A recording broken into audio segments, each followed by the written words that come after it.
역대하 15장 7절 말씀입니다. 그런즉 너희는 강하게 하라. 너희의 손이 약하지 않게 하라. 너희 행위에는 상급이 있음이라 하니라. 아멘. 이 세상을 살아가는 사람들은 일반적으로 두 가지 태도를 보이면서 살아갑니다. 마지못해 대충 사는 사람들이 있고요. 좋은 결과를 얻기 위해서 최선을 다해 사는 사람들이 있습니다. 성도는 어떤 자세로 살아야 할까요? 성도는 성경이 말씀하시는 그런 자세로 살아야 하는 것입니다. 그럼 성경이 어떤 태도로 살라고 하시는지 우리 성경 말씀 읽어보실까요? 고린도전서 9장 24절입니다. 운동장에서 다름질하는 자들이 다 달릴지라도 오직 상을 받는 사람은 한 사람인 줄을 너희가 알지 못하느냐. 너희도 상을 받도록 이와 같이 다름질하라. 상을 받도록 다름질하라. 이렇게 살랍니다. 상을 받도록 최선을 다해서 살라고 우리에게 말씀하십니다. 그래서 이 시간 우리에게 주신 하나님 말씀을 통해서 상을 받도록 살라라는 제목으로 말씀을 전하겠습니다. 우리 늘 하는 고백이 우리를 만들어갑니다. 한번 고백합시다. 나는 하나님의 사랑을 받고 있습니다. 하나님은 나를 치료하십니다. 하나님은 나에게 복을 주십니다. 하나님께 상 받는 성도가 되게 도와주세요. 네, 우리가 입으로 고백한 대로 그런 복된 삶을 살아가는 우리 모두가 되시기를 예수님의 이름으로 축복합니다. 상 받도록 살려면 어떻게 살아야 할까요? 첫째는 올바른 방향을 정하고 살아야 합니다. 이런 말도 들어보셨죠? 속도보다 방향이 더 중요하다. 빨리 가는 것보다 더 중요한 건 올바른 방향으로 가고 있는가라는 것입니다. 만약에 잘못된 방향으로 가는데도 빨리 간다면 빨리 가는 만큼 그 빠른 속도만큼 손해가 막 쌓이지 않겠습니까? 성경을 보면 세상에는 두 길이 있다고 합니다. 여기서 길이란 인생의 방향을 말합니다. 세상에 있는 두 길, 어떤 길인지 우리 시편 말씀을 통해서 보시겠습니다. 우리 시편 1편입니다. 이 말씀도 천천히 읽어봅시다. 복 있는 사람은 악인들의 길을 따르지 아니하며 죄인들의 길에 서지 아니하며 오만한 자들의 자리에 앉지 아니하고. 1절을 보시면 어떤 길이 있다고 합니까? 죄인들의 길, 죄인들의 길이 있죠. 이 죄인들의 길이 있다고 합니다. 이 죄인들의 길은 어떤 길일까요? 1절에서 잘 말씀합니다. 악인들의 꾀를 따르는 게 죄인들의 길이다. 이렇게 말씀합니다. 여기서 악인들의 꾀라고 하는데 이 꾀가 뭔가 원어를 보니까요. 히브리어 에차라는 단어를 사용하고요. 충고, 조언, 의논, 결의 이런 뜻이 있습니다. 악인들의 조언을 따르는 것이 바로 이 죄인들의 길이라는 것입니다. 악인들의 조언을 따르면 어떤 결과가 나올까요? 최악의 결과가 나온다고 말씀합니다. 솔로몬의 아들 르호보암이 솔로몬이 이루어 놓은 멋진 그 왕국을 이어받았습니다. 그런데 지혜로운 노인들의 충고를 듣지 않고 악인들의 꾀를 따랐어요. 그랬더니 어떻게 됐는가 하면요, 나라가 두 쪽이 나버렸습니다. 12지파 중에 르호보암은 악인들의 꾀를, 자기 또래들의 옳지 못한 조언을 듣고 그걸 말했다가 나라가 두 쪽에 났는데 12지파 중에 한 지파만 차지하고 왕이 될 수가 있었습니다. 10지파가 다 떨어져 나갔어요. 이처럼 악인들의 이 꾀가 어떤 건가 하면요, 하나님의 말씀과 인간 사회의 윤리, 도덕과 반대가 되는 조언이나 결의, 이런 게 악인들의 꾀예요. 요즘 어떤 정당에서 계속 추진하고 있는 차별금지법이라는 이 악법도 악인들의 꾀라고 할 수 있습니다. 왜냐하면 성경이 위배돼요. 남자가 남자하고 결혼을 하고 여자가 여자하고 결혼을 하고 이런 그런 동성 결혼법을 추진하고 있습니다. 그게 바로 차별금지법 안에 들어있는 내용입니다. 성경을 위배하는 것입니다. 그리고 인륜, 윤리와 도덕에 배치가 되는 그런 악법이기 때문에 그 악인들의 꾀를 따르는 그 법을 기독교에서는, 교회에서는 반대해야 하는 것입니다. 그리고 죄인들의 길이란 1절 하반절에 보니까 어떤 길이라고 합니까? 오만한 자들의 자리에 앉는 것이 바로 이 죄인들의 길이라는 것입니다. 오만한 자들의 자리에 앉는다. 이건 무슨 의미일까요? 이 원어를 보니까 교만한 자들의 회학, 교만한 자들의 모임을 바로 오만한 자들의 자리라고 말합니다. 이 자리라는 건 모임이라는 것입니다. 거주지라는 것입니다. 오만하다라는 말은 교만하다라는 의미입니다. 교만한 사람들과 함께 모여서 그렇게 살아가는 것입니다. 또 그들의 옳지 못한 그런 그 이론을 따라가는 것입니다. 사상을 본받는 것입니다. 가까운 예로 북한의 김일성, 김정일, 김정은을 우상화하는 그런 사람들이 우리나라에도 있다는 것입니다.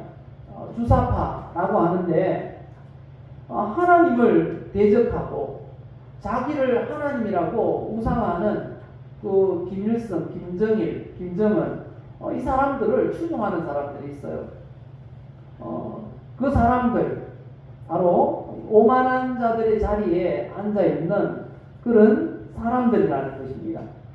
이와 같이 악인들의 꾀를 따르거나 오만한 자들의 자리에 앉으면 어떻게 된다고 하십니까?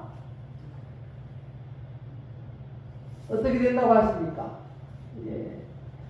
마지막 절 보면 나오는데요.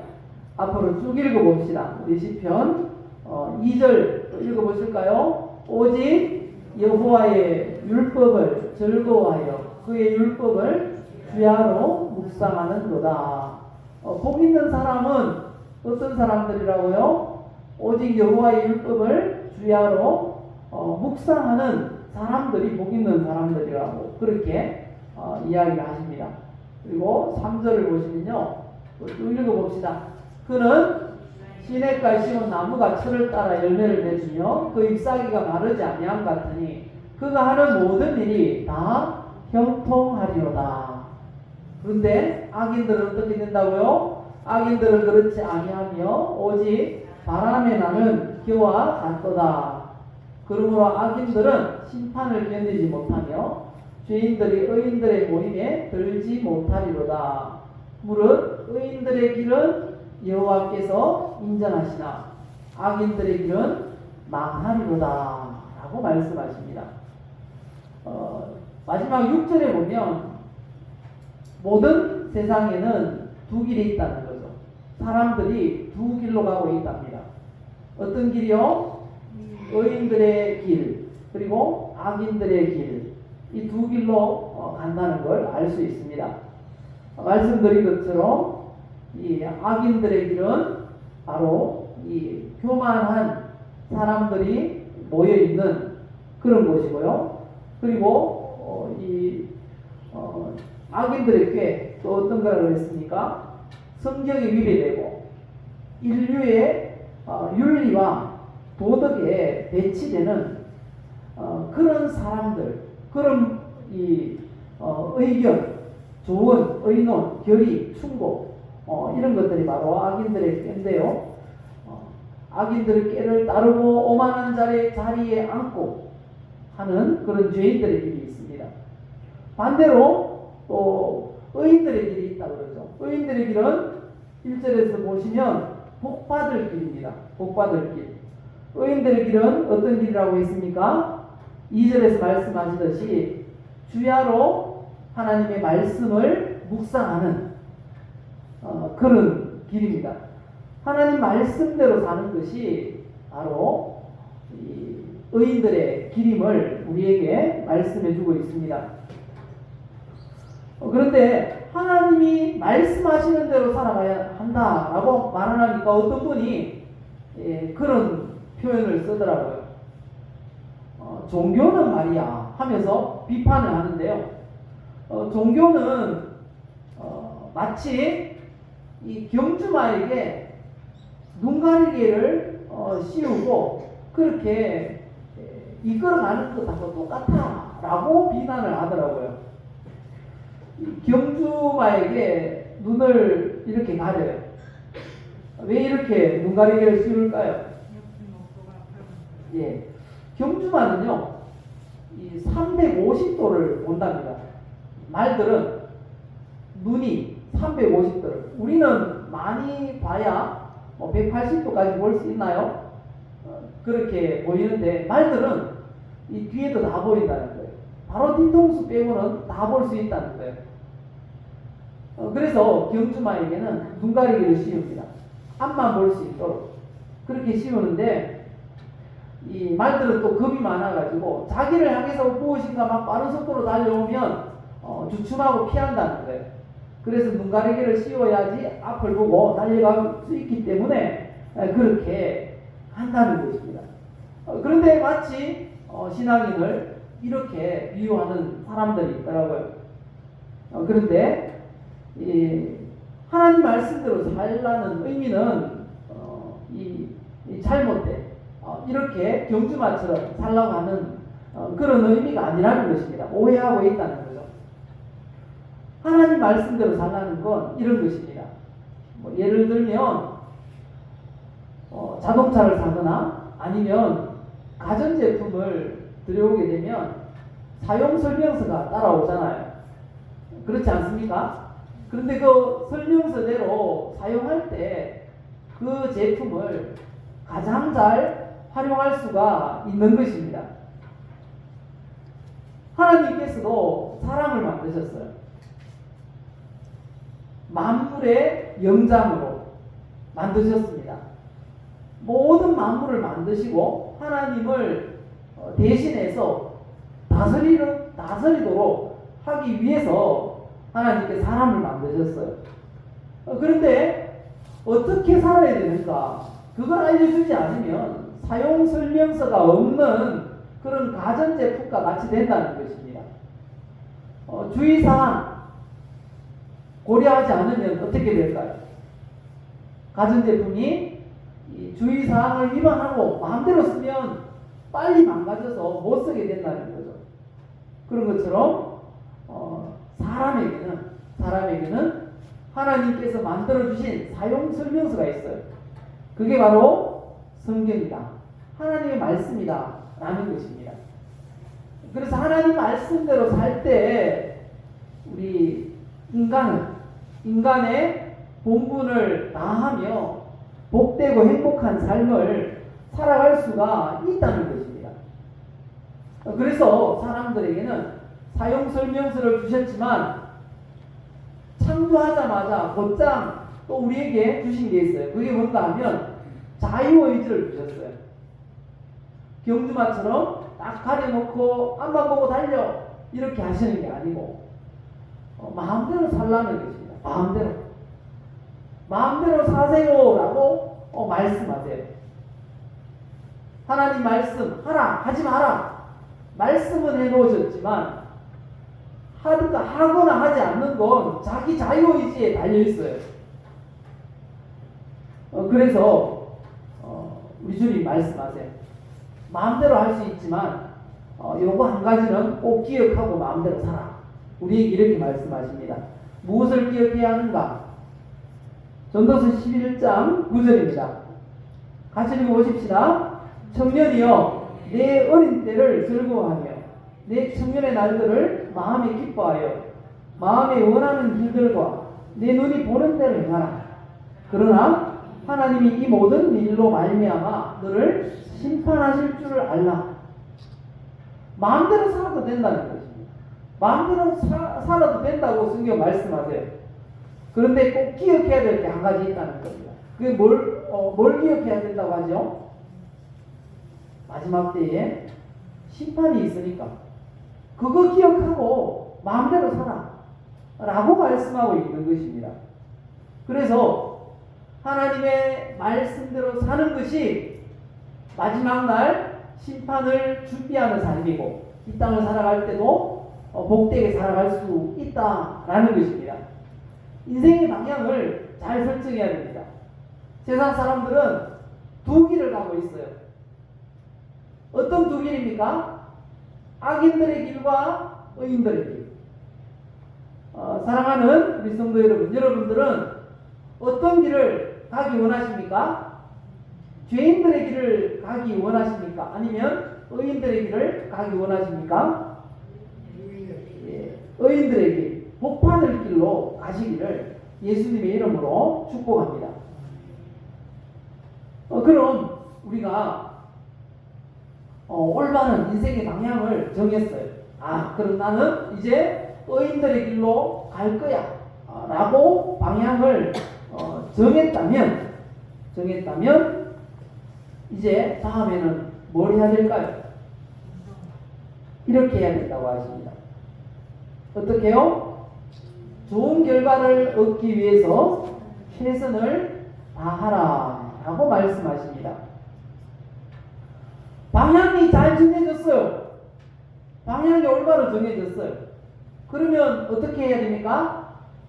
이제 좋은 결과를 얻기 위해서 노력해야 한다. 최선을 다해야 한다. 라고 말씀하고 있는 것입니다. 그렇다면 최선을 다한다는 건 그럼 어떻게 하는 것일까요? 2016년 리우 올림픽이 있을 때 여자 5000m 예선에서 이런 일이 일어났다고 합니다. 뉴질랜드 이 선수가 니키 햄블린이라는 선수가 한 반쯤 달렸는데 갑자기 넘어졌는데 뒤에 따라오던 미국 선수 에비 다고스티노라는 이 선수가 또 넘어진 선수 발에 걸려 또 넘어졌어요. 두 선수가 다 주저앉아 있다가 미국 선수가 발이 걸려 넘어졌던 어쩌면 피해자라고 할 수 있는 이 선수가 먼저 일어나서 좌절하고 있는 햄블린에게 다가갔습니다. 그리고 손을 내밀어서 그래도 우리 끝까지 달리자 이렇게 제안했습니다. 그래서 두 선수가 일어나서 다시 달리기 시작합니다. 그러다가 이번에는 미국 선수가 다리가 걸려 넘어져 가지고 다리를 띄었어요. 오른쪽 다리를 띄어가지고 다시 넘어졌습니다. 그러니까 이번에는 이 뉴질랜드 선수가 다가가서 미국 선수의 손을 잡고 일으켜서 결국은 두 선수가 다 결승선까지 통과를 했습니다. 사람들은 이 둘의 모습을 보고 감동했습니다. 그래서 이 IOC 국제올림픽위원회에서 이 두 사람에게 이런 메달을 주었습니다. 이게 뭔가 하면요, 이 쿠베르탱 메달이라는 올림픽 경기를 보완해낸 사람입니다. 쿠베르탱인데 이 쿠베르탱 메달을 올림픽 정신에 이 두 사람보다 더 모델이 되는 사람이 없다 하고 금메달보다 더 값진 메달을 주었다고 합니다. 그때 이 시상식에서 햄벌린이 이렇게 이 수상 소감을 이야기했다고 합니다. 다고스티노와 나에게 정말 특별한 메달입니다. 우리 둘 모두 이런 메달을 받을 거란 생각도 못했어요. 그저 트랙에서 최선을 다하고 싶었을 뿐이었는데 라고 수상 소감을 이야기했다고 합니다. 그냥 최선을 다하는 그 모습, 하나님 보시기에도 아름다울 것입니다. 결과와 관계없이 보기 좋은 것입니다. 최선을 다하는 모습. 그 모습이 감동이 되어서 이렇게 메달까지, 가장 올림픽에서 가장 이 귀한 메달, 그 메달까지 주었다는 거죠. 최선이란 바로 이런 것입니다. 결과에 상관없이 주어진 환경에서, 나의 처지에서 끝까지 완주하는 것이 최선임을 우리가 알 수가 있는 것입니다. 그래서인지 이 성경도 그렇게 말씀하세요. 결과보다 더 중요한 것은 과정이다. 결과보다 더 중요한 것은 과정이다. 마태복음 25장을 보시면 달란트 비유가 나오는데요. 이 비유를 통해서 바로 그것을 말씀하고 있습니다. 어떤 사람이 타국으로 가시는데 종들에게 달란트를 맡기고 떠났습니다. 그런데 다 다르게 맡겼어요. 어떤 종들에게는 5달란트를, 어떤 종들에게는 2달란트를, 또 어떤 종들에게는 1달란트를 주고 떠났습니다. 그리고 오랜 후에 주인이 돌아와서 종들과 결산을 합니다. 19절 말씀 보실까요? 오랜 후에 그 종들의 주인이 돌아와 그들과 결산할세. 보고회를 가집니다. 달란트를 맡았던 종들이 보고합니다. 5달란트 맡았던 종이 이렇게 보고를 합니다. 20절 보시면요. 5달란트 받았던 자는 5달란트를 더 가지고 와서 이르되 주인이여 내게 5달란트를 주셨는데 보소서 내가 또 5달란트를 남겼나이다. 이렇게 말합니다. 그리고 2달란트 받았던 사람도 동일하게 이야기합니다. 주인이여 당신이 나에게 2달란트 주셨는데 내가 또 열심히 장사해서 또 2달란트를 남겼습니다. 이렇게 말합니다. 이 두 종의 보고를 받은 주인이 이렇게 칭찬합니다.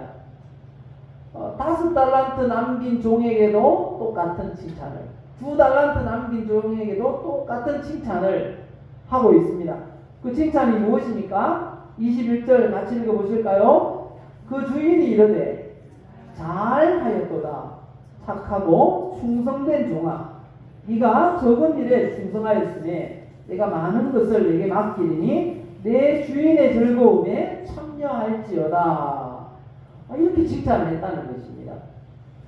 5달란트를 남겼든지 2달란트를 남겼든지 주님은 그 결과보다 더 중요한 것, 그 받은 달란트로 무엇을 했는가 라는 것에 지금 초점을 맞추고 있다는 사실입니다. 그렇게 보고하는 중에 1달란트 받았던 맡았던 그 종은 와서 이렇게 이야기를 합니다. 보고를 합니다. 주인이여 당신은 굳은 사람이라 심지 않은 데서 거두고 해치지 않은 데서 모으는 줄을 내가 알았으므로 두려워하여 나가서 당신의 달란트를 땅에 감추어 두었나이다. 이렇게 보고합니다. 그러니까 주인이 이렇게 제가 책망을 하십니다. 26절 보시면요. 그 주인이 대답하여 이르되 악하고 게으른 종아, 나는 심지 않은 데서 거두고 해치지 않은 데서 모으는 줄로 네가 알았느냐. 30절 보시면요. 그래서 이렇게 책망을 또 하십니다. 이 무익한 종을 바깥으로 대로 내쫓아라. 거기서 슬피 울며 이를 갈리라. 이렇게 말씀하십니다. 한 달란트도 결코 적은 돈이 아니라 그랬죠. 그런데 우리 모든 사람에게는 살아갈 수 있을 만큼, 그리고 우리에게 주어진 것으로 하나님을 기쁘시게 할 수 있을 만큼 그만큼의 달란트를 모든 사람에게는 주셨다는 겁니다. 혹 그렇게 느껴질 수는 있어요. 어떤 사람에게는, 저 사람에게는 더 많은 걸 주시고 나에게는 좀 적은 걸 주셨네 라고 느낄 수는 있어요. 하지만 분명한 사실은 그 사람이 적게 받았다고 느끼는 사람이 받은 그것으로도 충분히 하나님을 기쁘시게 할 수 있다는 것입니다. 그래서 얼마나 받아가지고 있는가가 중요한 게 아니고 그것을 가지고 어떻게 하는가가 중요하다고 지금 말씀하고 있는 것입니다. 가지고 있는데도 사용하지 않는다면 우리를 이렇게 책망하실 겁니다. 악하고 게으른 종아 라고 책망하실 것입니다. 그리고 그런 판결을 내시겠죠.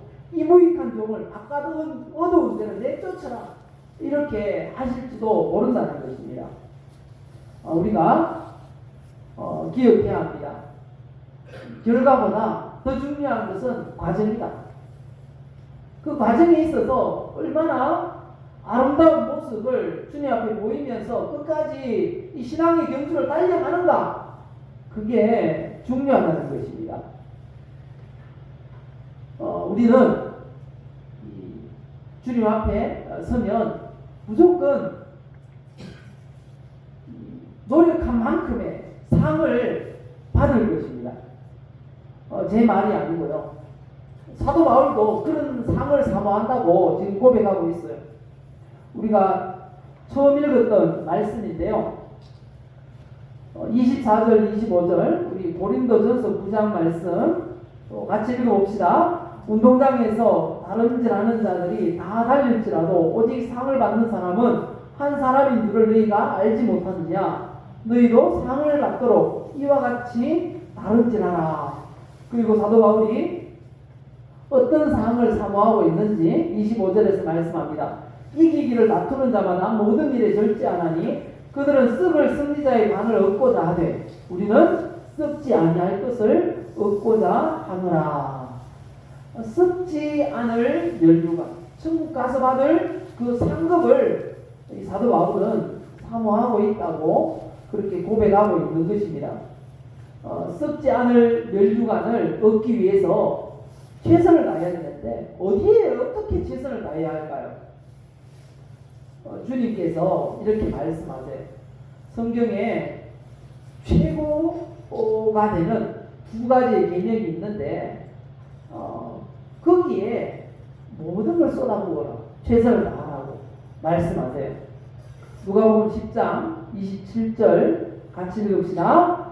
대답하여 이르되 내 마음을 다하며 목숨을 다하며 힘을 다하며 뜻을 다하여 주 너의 하나님을 사랑하고 또한 내 이웃을 내 자신같이 사랑하라 하였느니라. 여기서 다하다라는 이 말은요, 홀로스라는 헬라어 단어인데요, 모든, 전체, 온, 전부를 의미합니다. 전부를 다해서 마음, 온 마음, 그리고 목숨 전체, 힘 전부를 사용해서 하나님을 사랑하고 이웃을 사랑하라.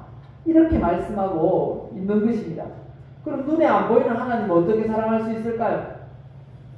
눈에 안 보이는 하나님 어떻게 사랑하면 될까요? 이렇게 성경은 말씀하세요. 죄인 한 사람이 회개하고 하나님의 자녀가 되는 그런 영혼 구원을 하나님이 가장 기뻐하시니까 그 영혼 구원을 위해서 최선을 다하라 말씀하세요. 그리고 두 번째는요, 하나님이 계신 줄 믿고, 하나님이 계신 줄을 믿고 그 하나님 앞에 기도하랍니다. 하나님을 찾으랍니다. 하나님을 사랑한다 라는 건 하나님을 기쁘시게 한다 라는 의미랍니다. 하나님을 최선을 다해 사랑하라. 그 말은 최선을 다해서 하나님을 기쁘시게 하라. 눈에 안 보이는 하나님을 기쁘시게 하는 방법은 하나님이 기뻐하시는 일에 최선을 다하면 된다는 거죠. 하나가 영혼 구원, 또 하나는 전능하신 하나님이 계신 줄을 믿고 그 하나님 앞에 기도하는 것이다 라고 말씀하고 있습니다. 우리 하나님은 우리 성도가 하는 모든 행동에 대해서 상 주시는 분이라고 말씀하고 있습니다. 오늘 읽었던 본문 한번 읽고 말씀을 마무리하겠습니다. 우리 같이 읽어보십시다. 그런즉 너희는 강하게 하라. 너희 손이 약하지 않게 하라. 너희 행위에는 상급이 있음이라 하니라. 꼭 기억하시기 바랍니다. 우리의 행위, 성도들의 행위에는 뭐가 있다고요? 상급이 있다는 겁니다. 그냥 하는 것 같은데 그냥 하는 게 아니에요. 모든 일에는 상급이 있어요. 우리 주님께서 예비하신 상급이 있습니다. 그래서 최선을 다하십시오 이렇게 말하는 이유가 있다는 것입니다. 우리 주님께서 우리에게 주실 상급을 예비해 놓고 있습니다.